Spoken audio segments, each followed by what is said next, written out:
Today is December 5th, 2014. I'm in the Kings Bay branch of the Brooklyn Library. William Glassman has been kind enough to join us. And he was born on July 24th, 1926. So, William, tell me about where you grew up. I was born in East New York, Brooklyn, in 1926. I lived on Alabama Avenue between Blake and Durham. But when I was born, I lived around the corner, Williams Avenue. We moved right around the corner to Alabama Avenue between Blake and Durham. That's East New York. Blake Avenue, in those years, had pushcart markets. It was a delight to go out and shop. You had about 30 or 40 pushcarts on Blake Avenue. And surprisingly enough, I went to school with children of those pushcarts, and they became doctors and lawyers from the meager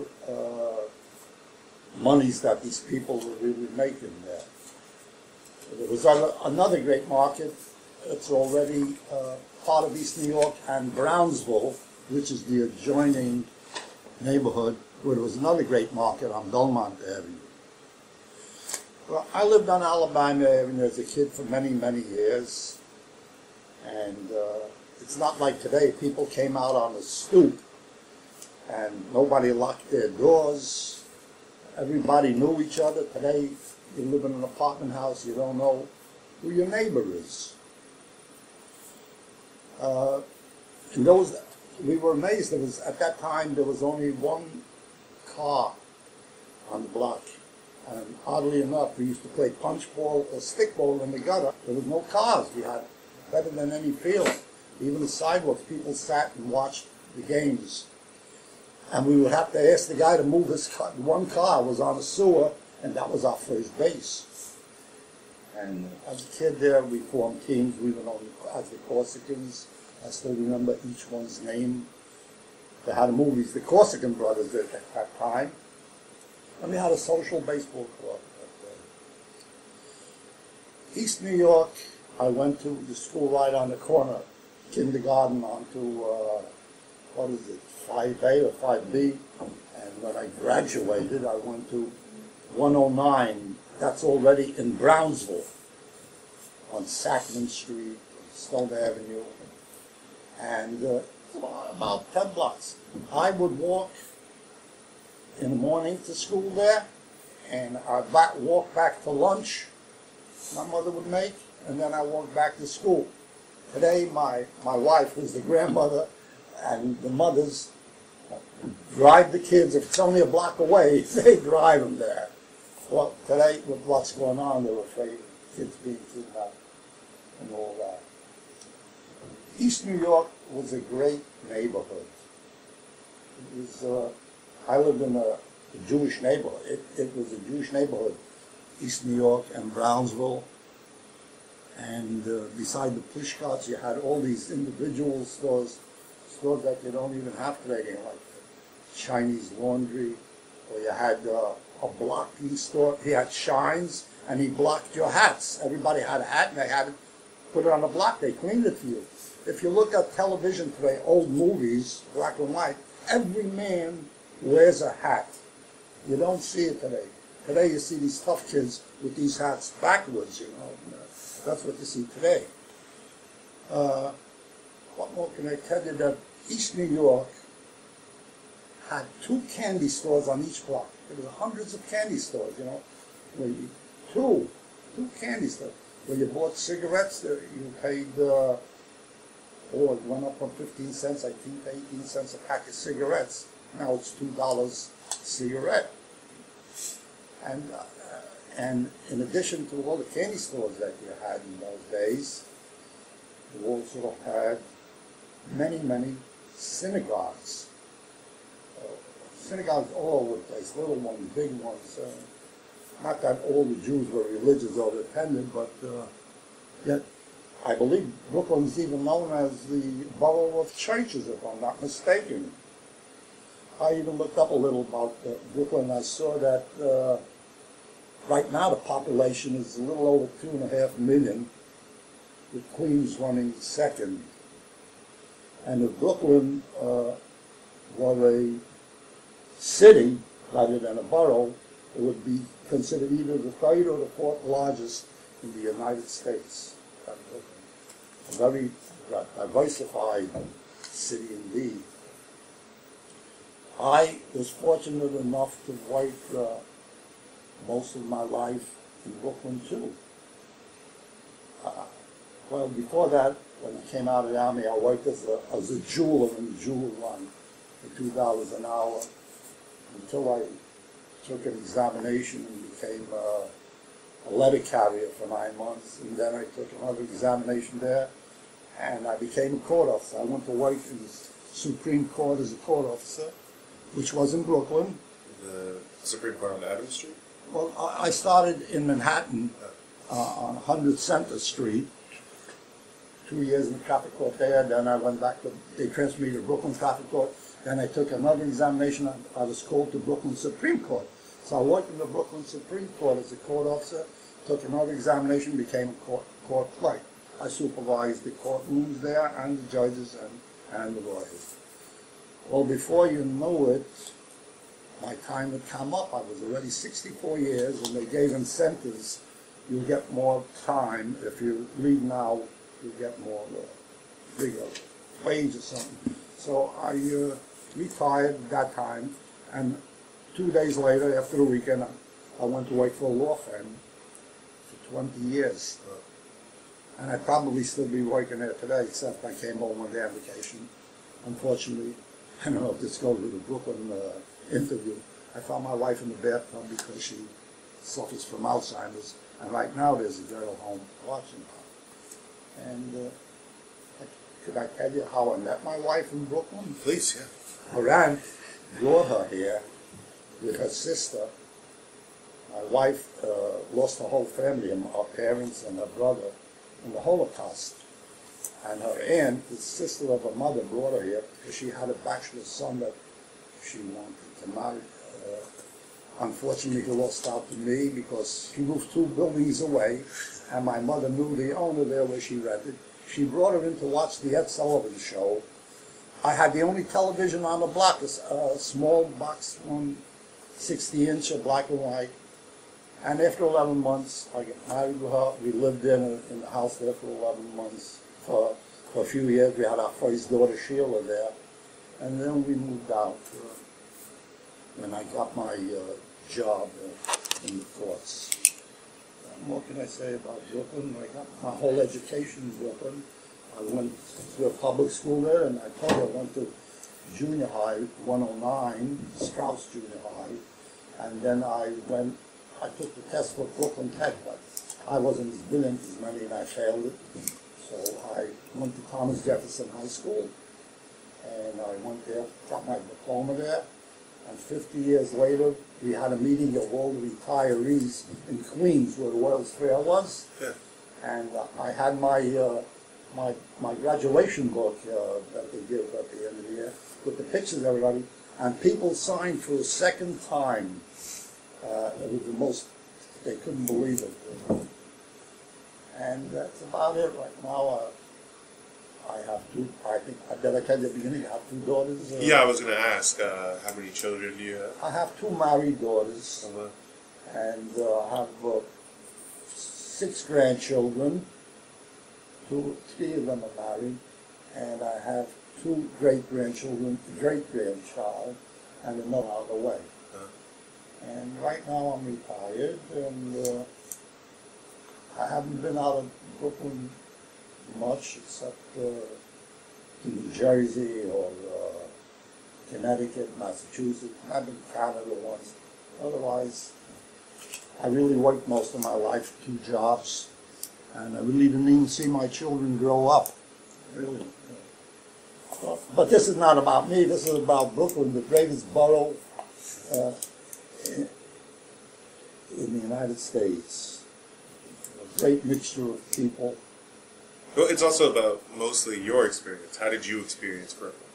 How did I feel about How did you experience Brooklyn?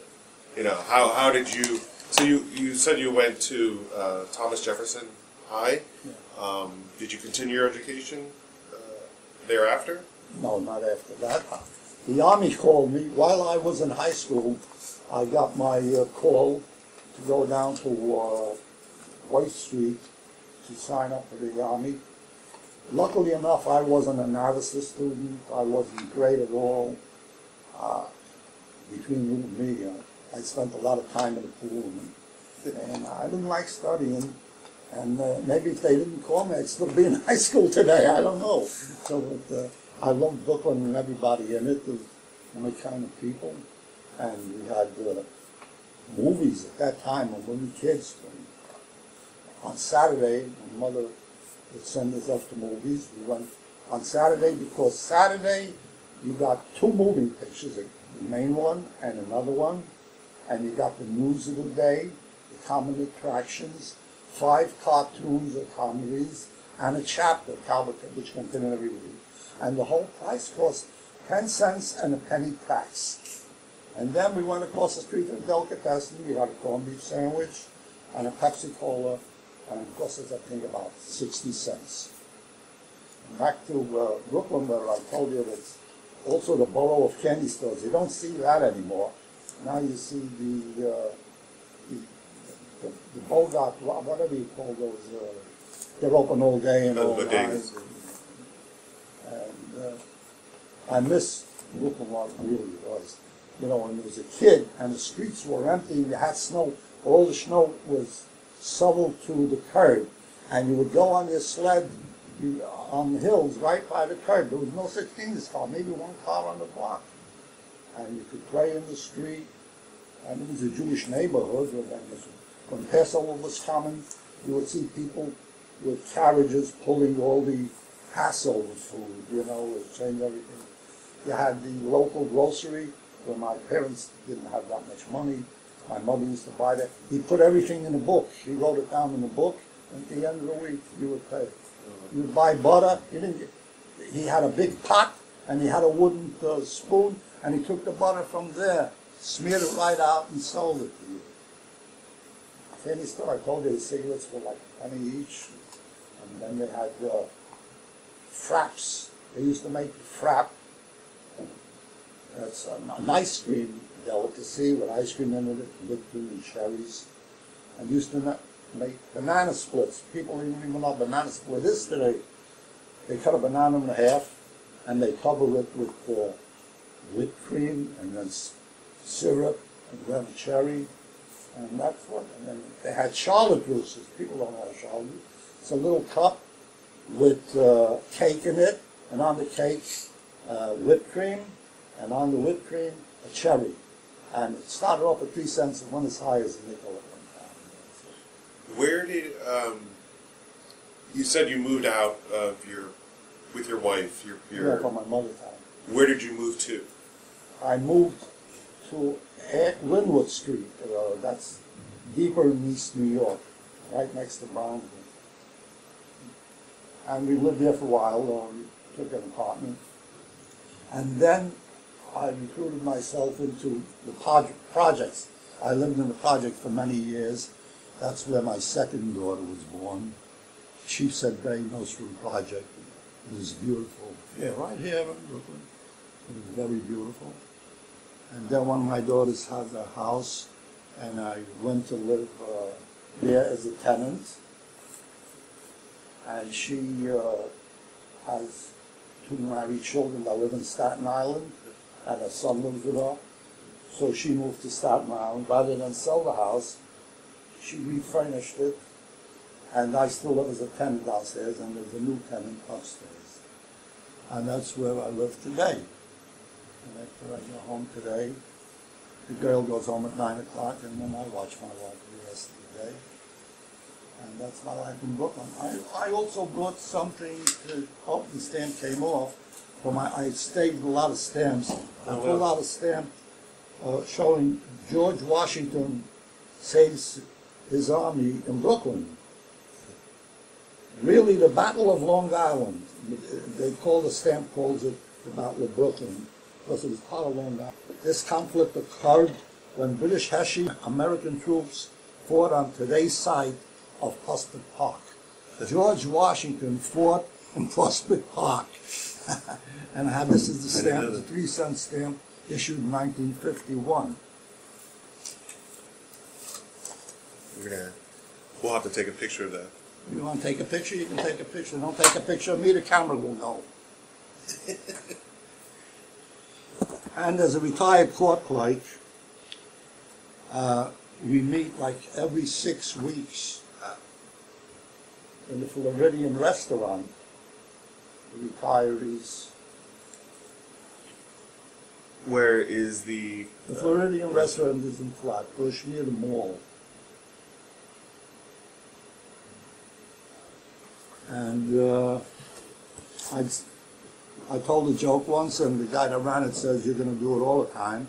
So every time we go there, I stand up and tell jokes for 15 minutes. Now, this began about after I retired some years ago. But as I'm still one of the octogenarians that come there.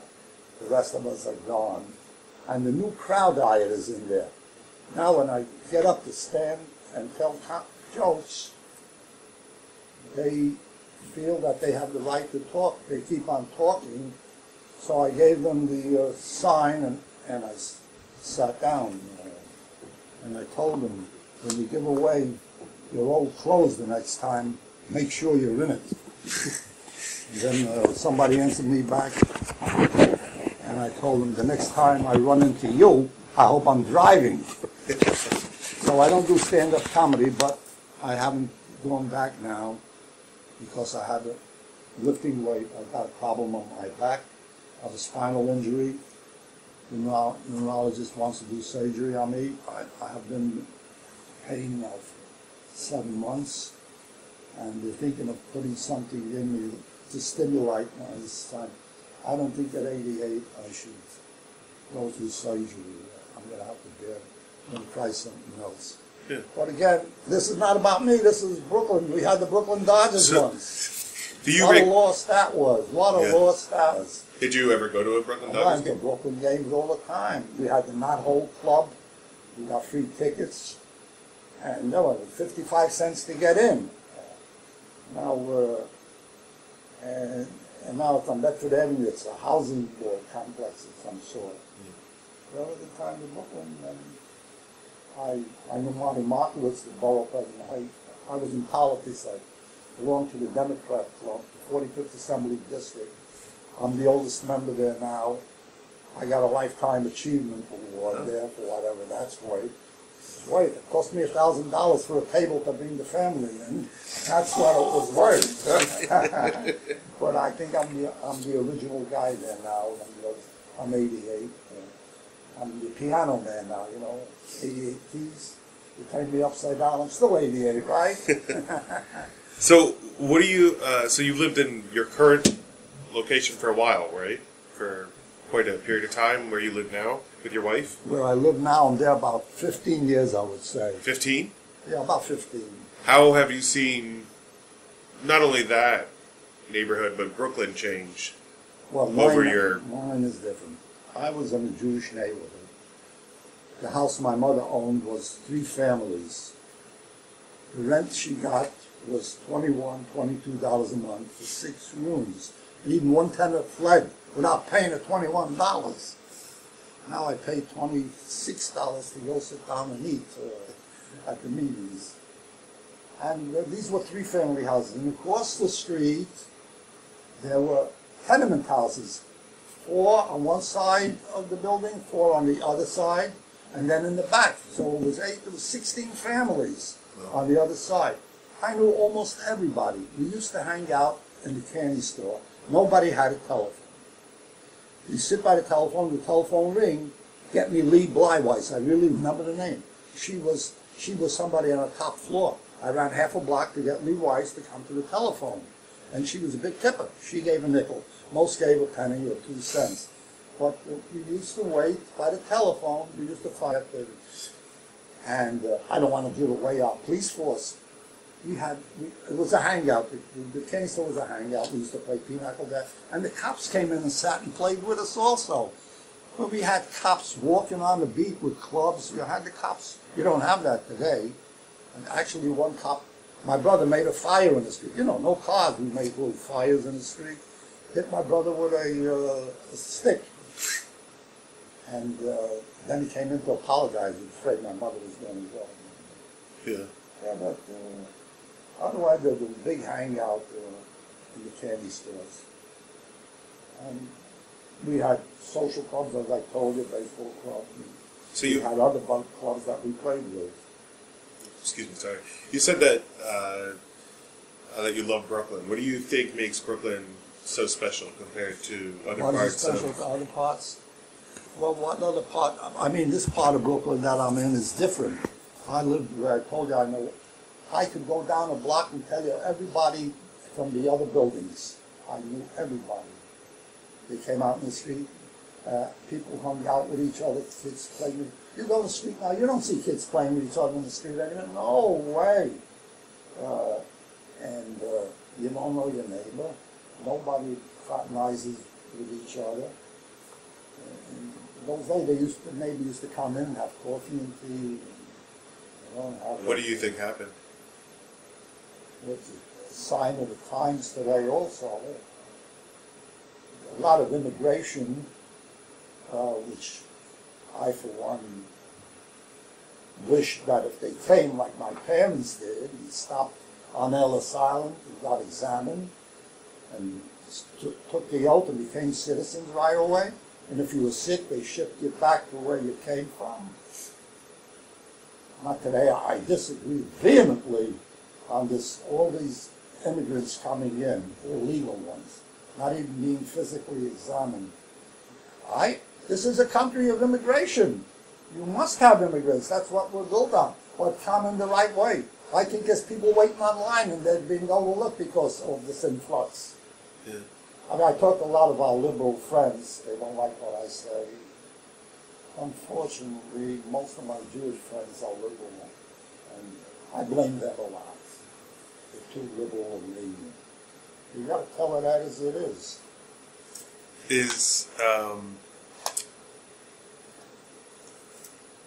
If you had to leave a message, one message, for the future generations that are listening, what would it be? Well, future generation it's very hard for them today because of the college prices are way above the parents' head. My daughter's still paying for her son. Thank God, he's got a good job now. He works for the American League, the National League Baseball, but she's still paying for him. What would I advise the children to do? Well, they're better educated than we are, than most of us are. And to avoid what's going on, the younger ones with drugs and liquor and smoking. And I think they're intelligent enough if they have intelligent parents. Go through school. You got to go through school and graduate, and then see what's best for you, because if you got the stuff, you're going to make it. Because I didn't have a college degree. Luckily, I got a 90 on my test for the courts, and I got 5 more because I was in the Army. 5 points for preference. Better or not, I don't know. But should I send back the 5 points? Am I achieved? I don't know. Anyway. Is there anything that we haven't discussed that you wanted to touch on? Discuss? I don't know what I can discuss. I've been in the Democrat club for many years. I got pictures with all the mayors and governors. Not that anybody ever did anything. Maybe one school. I didn't want one son to go to one school, so they put him in another school. And otherwise, it just keeps me busy to go to to get out even. Now it's difficult, but they called me up. They're making the Christmas party The club is on Coney Island Avenue. And they said, you got to come down. You're the only guy that's from the original club. And times are different now. You know, we have a great lots of Russians and Chinese, and then you have this forever threat from the Muslims. You know, I was working in the court on the 7th floor, and I saw smoke come up. I saw what happened. And somebody told me, some idiot just drove his plane into one of the buildings, he told me. Then was there another idiot that drove it in? Then it came out. And I saw the smoke there. And I went down on the street. This is on Adams Street. And the smoke was coming over the water with the chips from the buildings. The ashes came right near me, right there. I'll never forget that. What a day that was. The day I was on the 5th or 7th floor, I was going into a courtroom. There, over the water. What does it say? I'm not a bigot, but Islamism is not doing the right thing in this country.